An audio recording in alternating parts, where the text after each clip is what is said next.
There are three things I love more than anything in the world. Good music, crazy style, and a great story. Good music, crazy style. Okay. You probably got the reference and know what I'm getting at. An iPod. A phone. Unlike Steve Jobs, I don't have any super devices to show you. Instead, today I want to talk about a masterpiece. One that, just like a first iPhone, combines all three of those things. A little mix of jazz, blues, and pure concentrated energy, all performed by the brilliant Yoko Kanno and her band, the Seatbelts.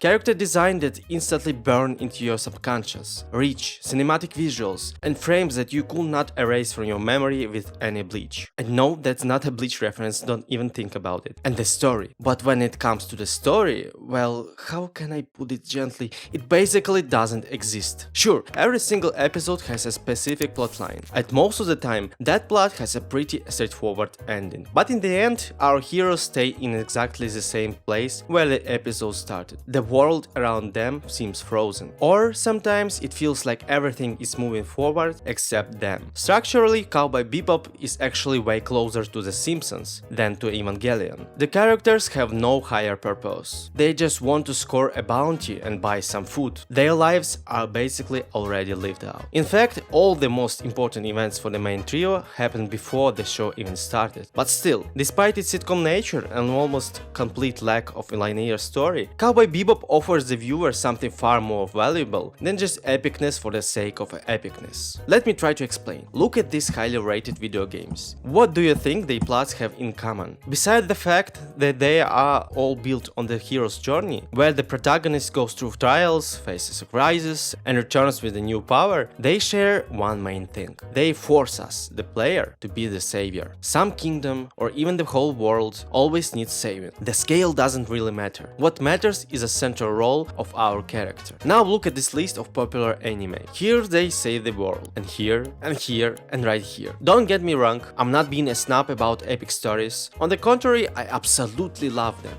I love them. I love them. It's just, sometimes you want to exhale and relax, especially given the news today, and especially given the reality we live in. Of course, not all story-driven games are about saving the world. Take Yakuza for example. It feels a lot like a seinen manga. We solve our own problems, which seem like a drop in the ocean compared to global events. And along the way, we hit up karaoke bars, arcades, and help random strangers with tiny errands. The same goes for anime. One of the biggest hits of this decade, Free and Beyond Journey's End, is a beautifully written story about reflection. But the main character doesn't have some massive goal. As powerful as Frieren is, her main task is simply to learn how to understand humanity, partly through her own memories. It seems like nothing super massive is happening in either Yakuza or Frieren. Their slow pace lets us truly escape from our daily anxiety, but at the same time, both stories give us genuine wisdom. They spark philosophical thoughts and trigger real catharsis. Cowboy Bebop does the exact same thing. It creates a perfect space for escapism, while paradoxically mirroring the problems of our own reality. Guys, I'd be super grateful if you smash the like button and subscribe to this channel. 2 clicks from you means more content from me, so get comfortable and enjoy the dive.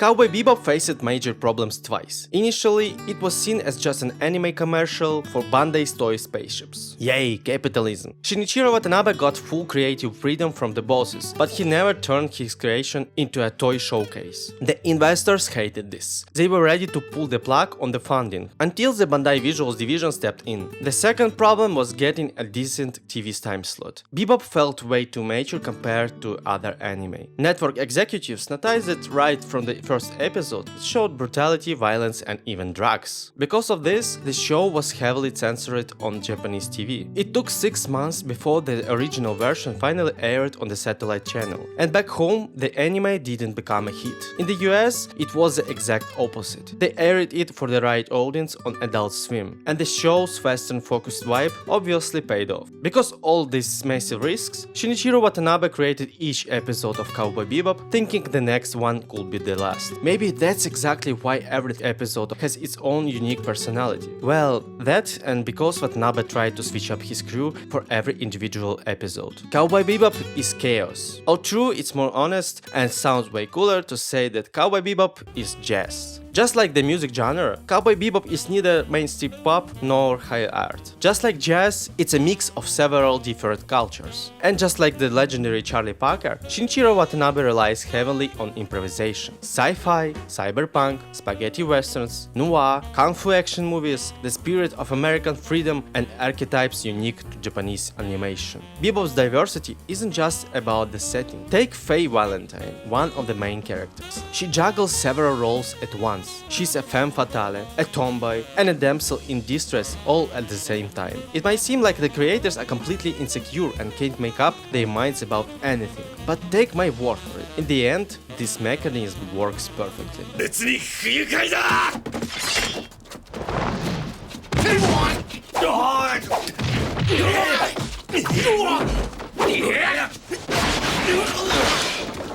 The world of Cowboy Bebop feels incredibly tragic. In 2022, a massive disaster struck. The astral gates on the moon, which were used for a hyperspace travel, exploded. A huge chunk of the moon broke off and crashed into Earth, killing almost 5 billion people. 50 years later, things have stabilized, but the echoes of this tragedy still affect everything in the solar system. Earth is basically unlivable now, constantly battered by meteor showers. The surviving humans scattered across other planets, but there are no real governments left. Corporations and crime syndicates run everything. The police are corrupt, and loners just have to hustle to make a living. The very first thing we see on this ship called the Bebop is jet black cooking dinner. The dish is called bell peppers and beef. The punchline? There's absolutely no beef in it. This scene perfectly sums up the crew's lifestyle. They eat worse than broke college students simply because they have no cash. All true, stewed mushrooms and peppers are actually pretty healthy, so I get the plus side. This slice of life moment is actually way more relatable for the audience. It makes a lot more sense than if the heroes were driven by high morals or blind heroism. By trade, our characters are freelancers, or more accurately, bounty hunters. Like I said, the cops here are useless, so it's just easier to outsource catching criminals and motivate people with money. Since the world of Cowboy Bebop went crazy a long time ago, bounty targets are announced on a trashy western-style TV show. だってパンチ彼ってばとっても素敵なのよ見てこの写真どれどれなんだ And right from episode 1, the anime proves it has plenty of both western vibes and pure craziness. You've got a shot where a woman's chest takes up more screen space than 3 heads combined. Then there's, how I should put this, being pregnant with drugs, here's some kung fu, and here's a spaceship chase. And by the end, you even get some drama. Beautifully drama actually. It really makes you feel something. The result? Our heroes are just as broke as they were at the start. Time for another special dinner. See you next episode. And that's basically how almost every single one of the 26 episodes plays out. But sometimes Cowboy Bebop throws a curveball and gives the audience something completely differently. Take the first 4 episodes for example. They are pretty similar if you look at their formula and how they affect the characters. But when you hit episode 5, everything changes. It's darker, more depressing, and way more cinematic than anything before it. We finally get a peek into Spike Spiegel's backstory. Even the action choreography shifts. The upbeat Bruce Lee style dance to Yoko Kanno's music is gone. It's replaced by silent, heavy weapon strings, making every strike feel potentially lethal.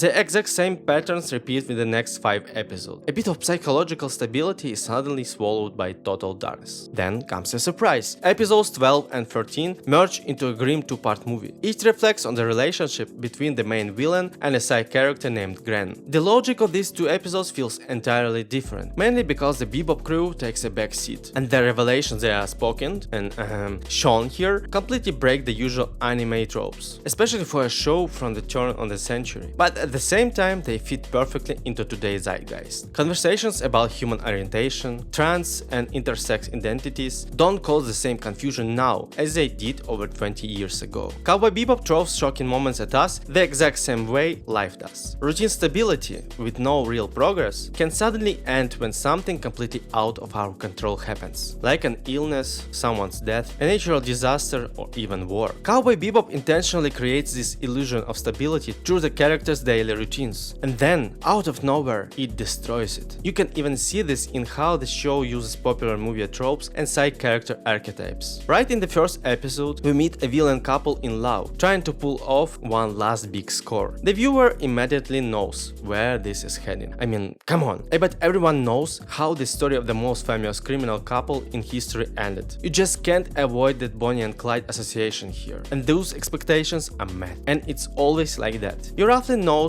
how things will end. The main problem is that you don't know how they began. The lore of the main characters is given us to a drop by drop, like the water supply in Mad Max Fury Road. And there's a very rational reason for this. Our heroes are clinging so tightly to the idea of their own past that they won't let go of it, not even for the audience. And by the past, I don't just mean painful memories. The past is unfinished business, it's overdue debts, it's unanswered questions, it's the words that never manage to escape your lips. The 4 main characters show completely different ways of dealing with the present. Spike is literally stuck in the past. His trauma throws him in reality, making routine his only comfort zone. In the first episode, he only takes the bounty when he realizes it's going to be a real challenge. He doesn't want easy money. He needs something, anything to make him feel alive. Even when heading into a highly dangerous mission, he said, "I'm not going there to die. I'm going to find out if I'm really alive." Jet Black accepted his past a long time ago, but it turned into a heavy burden, and his trauma reminds him it's still there through phantom pains. Faye is unable to process her own past. This completely robs her of the ability to build a future. As for Ed, she just lives in the present. She doesn't think about the past or the future, which is one of the greatest perks of childhood, by the way. If you look at time as a straight, linear line, the Bebop crew has no shared direction, and this becomes the main reason why this team is simply not destined to become a real family. Like I said earlier, Cowboy Bebop feels way too much like reality, especially the 2020s. In the anime, corporations have become stronger than governments, a scenario that feels very relevant to us today. The main characters are freelancers. They have zero stability and no confidence in tomorrow. They are free, but their free time just blends right into their work. Faye spends the entire show crushed by debt. That's the ultimate millennial and Gen Z nightmare of the 21st century. Ed is basically Gen Alpha holding an iPad. She's always on her own wavelength, speaks in her own memes, and lives in a virtual world. The world of Cowboy Bebop can't quite recover from a global disaster. Our world barely survived the fallout of global pandemic. In Cowboy Bebop, you can quickly fly from planet to planet and contact everyone in the solar system. Yet the world feels incredibly lonely and divided. Our world is exactly the same, and every year there are more and more introverts. Now this anime is highly unrealistic when it comes to a hero's luck, bending physics for a cool shot, or the logic of side characters. A lot of things are written purely to make the episodes more spectacular. But when the show decides to have a totally serious conversation with the audience, its prophecies and its reality check slap you in the face, and it really hurts. Near the end of the series, Jet tells Spike the plot of Ernest Hemingway, The Shows of Kilimanjaro. It's a story about writer dying of gangrene. He realizes he ruined his talent because he was always waiting for the perfect moment in the future. He lived expecting to become someone great, and as a result, he never actually lived in the present. In response, Spike tells a Japanese fairy tale about a tiger-striped cat who lived a million times and was reborn a million times. This cat died a million deaths, revived and lived a million lives, and he was owned by various people who he didn't really care for. The cat wasn't afraid to die. Then one day, the cat became a stray cat, which meant he was free. He met a white female cat, and the two of them spent their days together happily. Well, years passed, and the white cat grew weak and died of old age. The tiger-striped cat cried 1,000,000 times, and then he died too. Except this time, he didn't come back to life. Even though both stories act as a key understanding the characters, they also perfectly match our own modern behavior, complete with all this FOMO and the fear of finally getting our lives in order. In an era of global instability and rapid tech progress, it's hard to find your own path. Your plans can easily be destroyed by outside factors. This creates fear and uncertainty about the future. You open a social network and see how someone literally vibe-coded an app and made your salary in a single day. You simultaneously cling to the straw on a stable past and are terrified to look into your own future. You become Spiegel and Faye Valentine at the exact same time. That's how hard Cowboy Bebop hits. Bang. But I really don't want to end this video on a dark note. If Cowboy Bebop was purely depressing and scary, none of us, millennials or zoomers, would want to come back to it over and over again, even with how much it matches the spirit of our times. Behind all that cold melancholy hides a pretty life-affirming message, and it's hidden right here. Ed and Ayn, despite being super naive and weird, I mean, we are talking about a kid and a corgi, serve as the ultimate example of how you should live this life. But to understand that, we need to talk about jazz again. In live music, you always have the right to make a mistake. You might play or sing the wrong note, people will notice it, sure. But what's always more important than the mistakes is your ability to recover. You just have to keep playing. You have to focus on what's happening right now, not what happened a few seconds ago or what will happen at the end of the song. And you have to do it with the enthusiasm. You have to appreciate the note that is playing right now. Or, you know, try to appreciate the notes of Yoko Kanno. No, seriously, the music here is just top tier. For Shinichiro Watanabe, Yoko Kanno becomes a sort of muse. He actually based Ain's wildness and adds optimism on her personality, and he edited the action scenes directly to her music.